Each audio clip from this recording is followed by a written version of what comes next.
Good afternoon, everyone. So today we are going to start the first tutorial sheet of probability and statistic. So this sheet would have about 5 questions. Let's start the first question, which says that a library has 5 copies of a textbook. 2 copies are first printing and 3 others are second printing. A student examines these books in random order and stops when second printing has been selected. So list the all possible outcomes. Yes. So we need to see that whenever he choose copy 3, 4 or 5, he would be stopped. So to write down the all possible outcomes, of course the trivial one are he choose this second copy or second printing. But if we start with the first printing, then the other outcomes would be 1 3, 1 4, 1 5, 2 3, 2 4, 2 5, and few more possibilities are 1 2 3, 1 2 4, 1 2 5. But here you can see that when he is examining the book in a random order, there is a certain order is there. When you write 1 2 3, it means that he has picked copy 1, then copy 2, and then copy 3. It means that you also have to consider the outcome 213, 214, and 215. These are the all possible outcomes. Now, if A is the event, that exactly one book must be examined. So when you have to examine only one book, it means you have to choose the second printing only. And this event should come from all possible outcomes. So you can realize that the possibilities are 3, 4, and 5. Now, if B is the event, that book 5 is the one which is selected. So among all possible outcomes, you need to see those outcomes where 5 is involved. And C is the event that book 1 is not examined. It means among all possible outcomes, you need to look for the outcomes where 1 is not involved. And that gives you the outcomes related to C. So this question simply talks about that how should we write the outcomes for a given event, or how do we compute all possible outcomes. The next question says that there are 6 faculty members, 2 wants laptop and 4 wants desktop. But on a particular day only 2 setups can be made. Yes, just for the understanding or simplification, assume that 1 and 2 are laptops and 3, 4, 5, 6 are desktops. So what is the probability that both selected setups are for laptop computers? So before we move to, just recall the definition that how do we compute the probability of any event. So it is the cardinality of that event divided by all possible outcomes. It means the first we need is the all possible outcomes. There are 2 easy ways to compute all possible outcomes. So one is you must write down all of them. For example, 1 2 1 3 1 4 1 5 1 6 and so on. But what you can do is that you can use the concept of combination. You need to realize here that order doesn't matter here. When I pick 2 laptops, it means if I say laptop 1 and laptop 2, it is same as picking laptop 2 and laptop 1. So since order does not matter, it means out of total 6 possibilities, I have to choose 2, which is 6 factorial divided by 4 factorial and 2 factorial, which comes out to be 15. As I told you that if you try to write down all possible outcomes also, it comes out to be 15. Now when both selected are laptops, it means there is only one possibility, which is 1 2 for this event, and therefore the probability would be 1 by 15.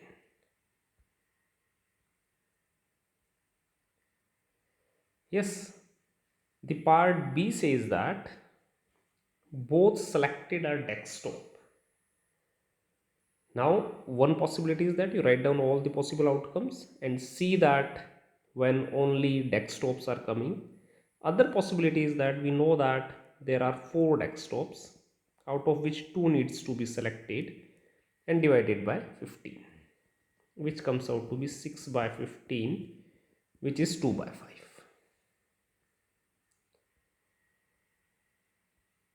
So here, since order doesn't matter, the next is probability that at least one setup is desktop.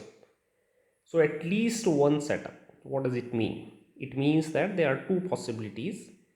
So one is desktop, other can be desktop or other can be laptop, which means both are desktop and one desktop and one laptop. When both are desktop, we have just computed, it is 6 by 15. When one desktop, so it means that out of 4 you choose one, and when one laptop, it means out of 2 you choose one. So which is 6 by 15 plus 8 by 15 gives you 14 by 15. The other approach is you look for contrapositive, which means that at least one desktop means that no desktop, and no desktop means that both are laptops. So in part A we have already discussed the case when both are laptops. So 1 minus when both are laptops, it's 1 by 15, which gives you 14 by 15.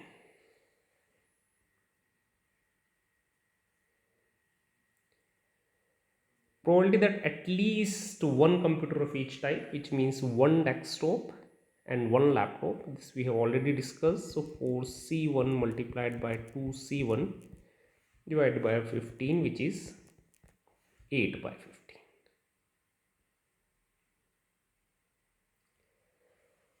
Okay, a lineup in basketball consists of 2 guards, 2 forwards and 1 center.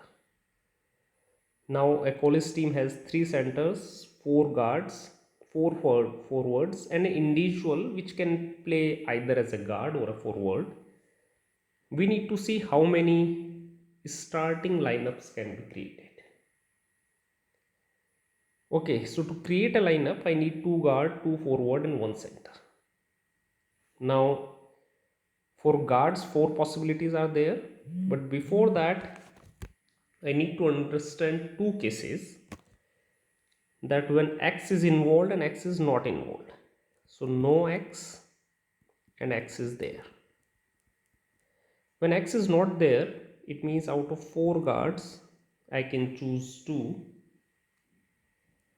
then out of 4 forwards I can choose 2, and out of 3 centers I can choose 1.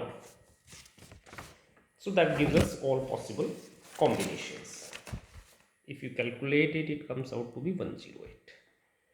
Now when X is there, then there are again 2 possibilities. X can play as a guard and X can play as a forward. When it is playing as a guard, it means one of the guard has already been identified. So I need only one guard out of 4. So 4C1, but I need 2 centers.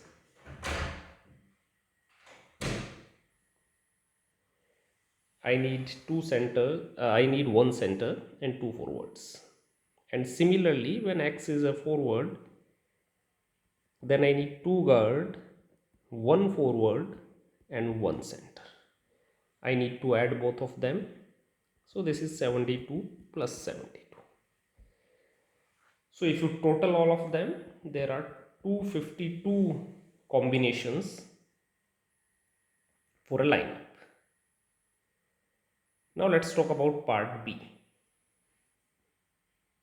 So this is done with part A. Part B says that now there are 5 guards, 5 forwards, 3 centers and 2 swing players X and Y. X and Y both can play either as a guard or forward.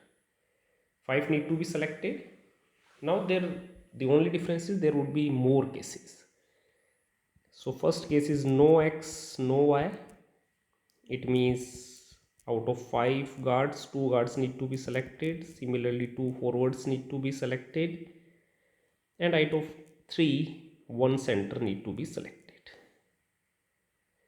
Now, X is there, but no Y. So when X is there are two possibilities. Either it can play as guard, it can play as forward. The same cases would be there for Y. So when it is playing as a guard, then out of 5 I need only 1, but I need 2 forwards and 3 centers. And similarly, this case can be written.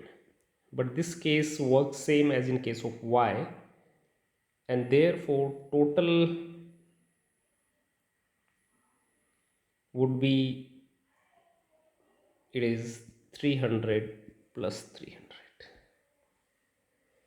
Now the last case is interesting, when both X and Y are there. Yes. Now let's say when both X and Y are there, then there are two possibilities. The first possibility is that X plays as guard, Y plays forward. Okay, so in that case it is 5C1, 5C1 and 3C1. Now you may argue that we can interchange it, and you can say that X plays as forward and Y play as guard. Now we just need to see that are these two things are different or they are same. Now if you see as a team, then team has two forward players F1, F2, two guards G1, G2 and one center C1. Now if this F2 is X and G2 is Y, and if I interchange it, if F2 is Y, G2 is X, the team would be seen as two forwards, two guards and one center. Yes, so when you're picking X, you're picking X and it get transformed into G2 or F2. So that's why as a team it doesn't matter that this F2 is X or Y, and that's why there is no point in multiplying it by 2. It would be 5C1 multiplied by 5C1 multiplied by 3C1. Yes.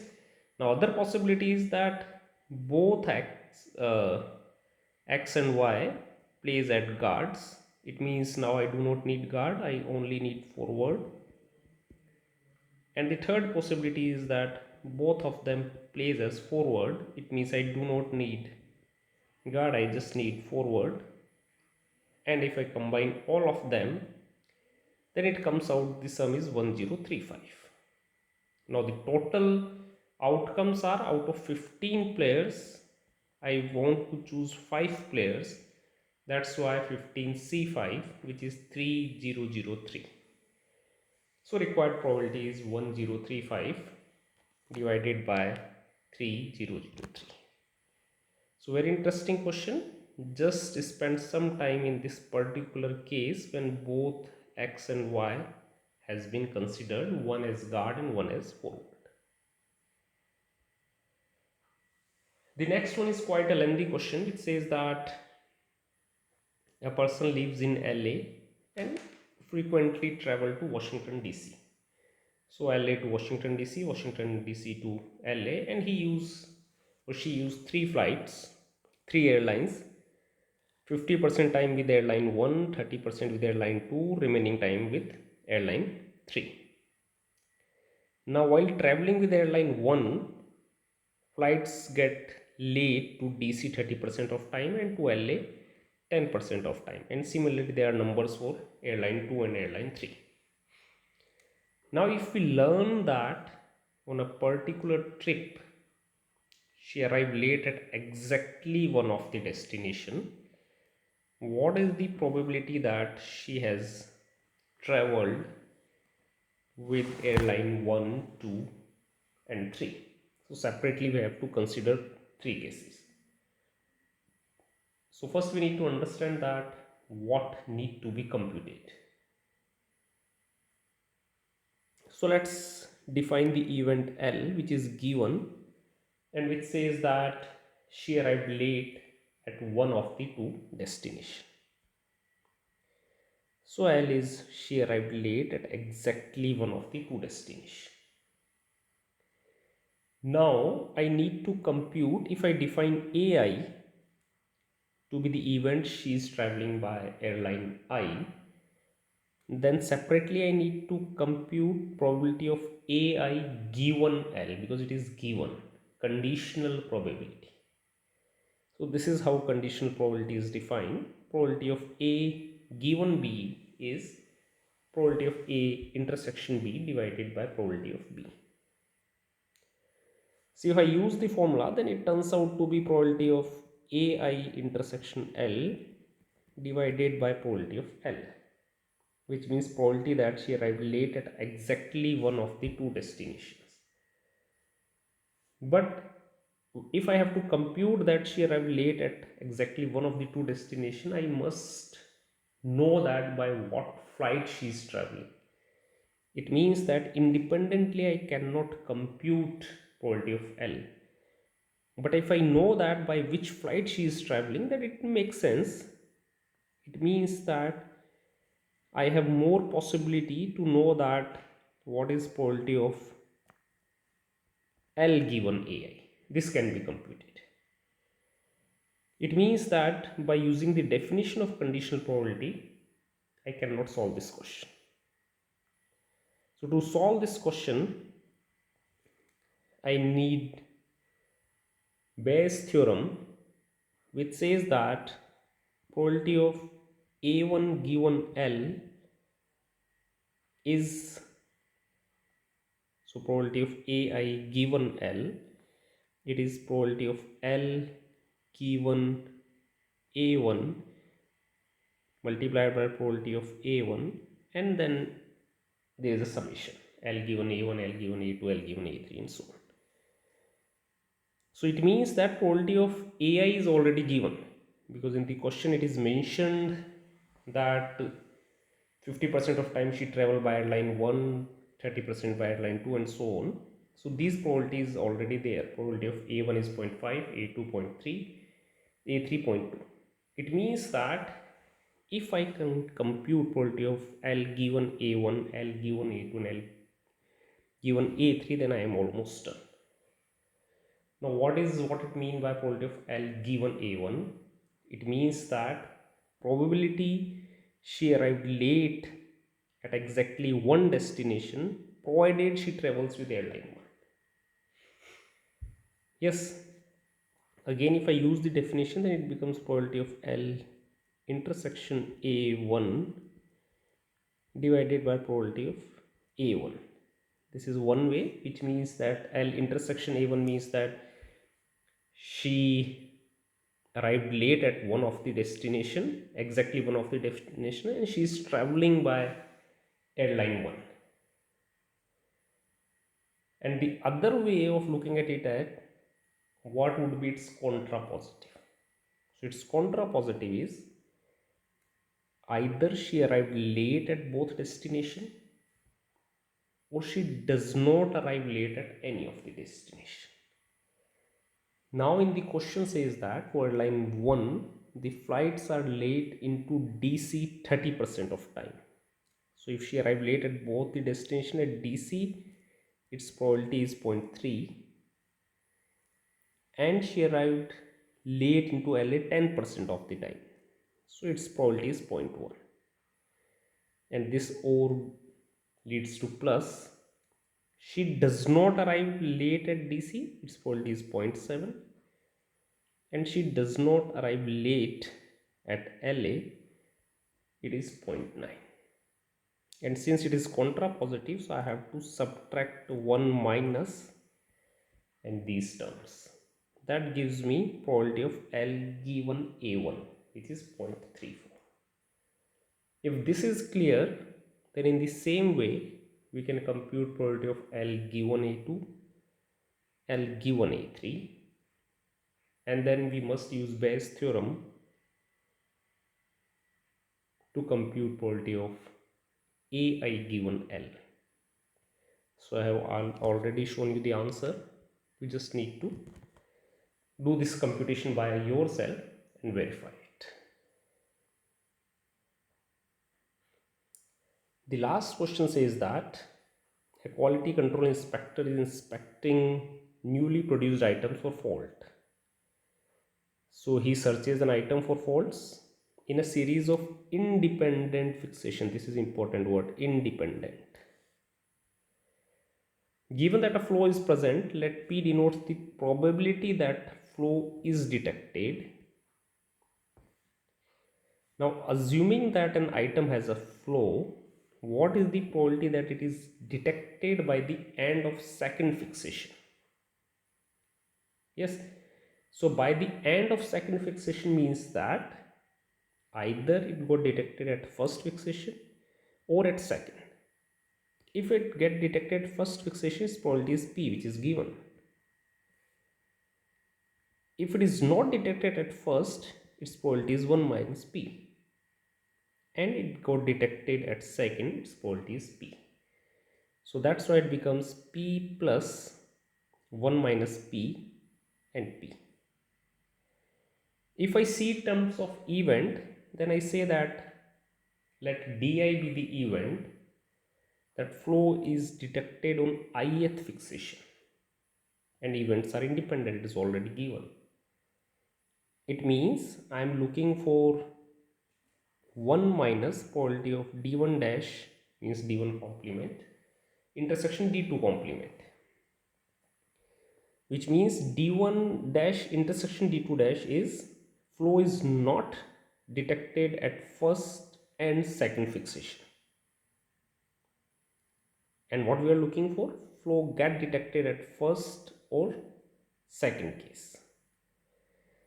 So both the approaches are correct, and you will observe that it gives you the same answer.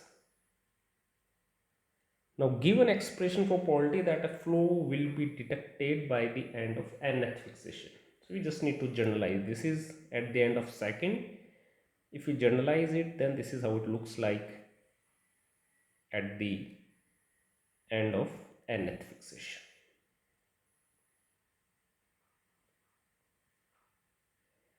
If flow has not been detected in 3 fixation, the item is passed. Yes, so if it's not detected on first, it is 1 minus P, not on second, not on third, the item is passed, and this is how its probability would look like. Suppose 10% of all items contain a flow. So probability that item contain a flow is 0.1 with the assumption of part C, which means if a flow is not detected in 3 fixation, the item is passed. What is the probability that a randomly chosen item will pass inspection? So there are two cases, that item has a flow or has no flow. So it's already described as a flow, its probability is 0.1. It means if it has no flow, its probability is 0.9.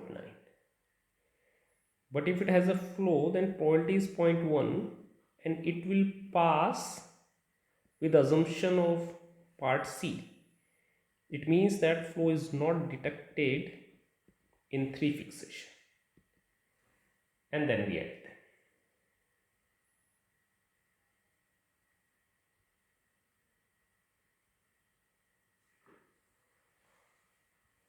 Given that an item has passed fixation, so now conditional probability, what is the probability it is actually flowed? Just moving to the last slide, one point I may forget, that probability of d1 dash intersection d2 dash is probability of d1 dash multiplied by probability of d2 dash because events are independent.